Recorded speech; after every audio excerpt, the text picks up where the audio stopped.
Bon, David Bell, bonjour. Yes. Bonjour.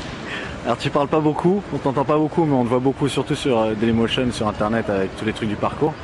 Mais je voudrais que tu m'expliques à ta façon, qu'est-ce que c'est que le parcours, qu'est-ce que ça représente pour toi personnellement, d'où ça devient tout ça. Parce que qu'est-ce qu'il y a derrière l'acrobatie? Le parcours, en fait, ça représente tout pour moi.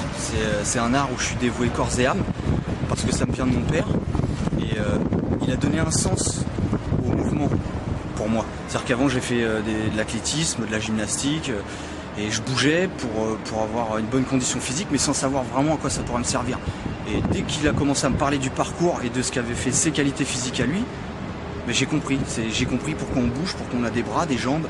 Mais c'était quoi le parcours pour ton père? Le parcours, c'est une méthode d'entraînement, de préparation physique aux obstacles. Au cas où tu as un problème pour toi, pour protéger toi, ta famille. Donc c'est le parcours du combattant? C'est comme le parcours du combattant, mais en milieu urbain. Plus étendu et en milieu urbain. Ah. Et de ça est né un peu le parcours freestyle, ou ce qu'on voit plus maintenant, des mecs qui vont faire des sauts en faisant des vrilles, des choses complètement inutiles. Mais je comprends, parce que c'est comme le skateboard ou le roller, à la base c'est fait pour du freestyle. Il n'y a pas de côté vraiment utile. Alors que le parcours, c'est d'abord le côté utile, d'apprendre aux gens à avoir confiance en eux, d'apprendre à faire attention. Parce qu'il y en a, ils disent, ah, ils sont fous et tout, mais alors qu'on est peut-être plus attentionné que certains qui vont se planter dans des escaliers s'ils n'ont pas fait gaffe. Donc pour moi, c'est ça, c'est un art où tu apprends à faire attention. Et après, avec l'aisance, tu vois des jeunes qui vont s'amuser à faire des vrilles, des sauts dans tous les sens. Et je pense que c'est l'extension de... Et pour toi, c'est un art martial? Dans la philosophie. Dans la philosophie. Ouais, parce qu'il y a le côté martial, c'est la confrontation avec les obstacles. Alors que dans les arts martiaux, tu es obligé de faire mal ou de battre quelqu'un pour savoir que tu es fort. Alors que là, avec l'obstacle, là c'est juste la rencontre entre toi et l'obstacle.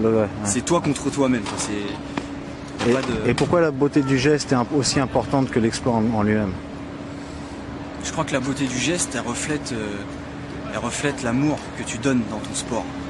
C'est l'expression, faut pas chercher à faire le mouvement pour qu'il soit beau. C'est à force que tu aies de l'aisance, le mouvement devient beau. Comme je sais pas, un singe ou un puma qui va passer une rivière, on se dit c'est joli, mais lui quand il saute la rivière, il se dit pas j'essaye d'être joli.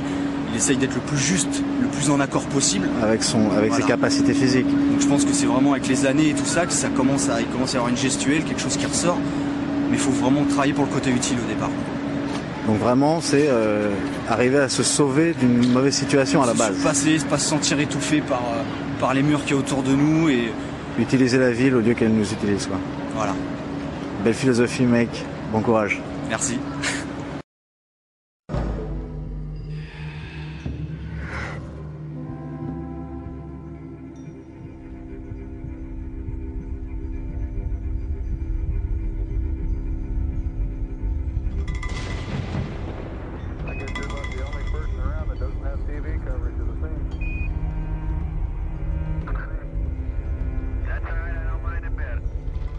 Are you ready to cooperate? No.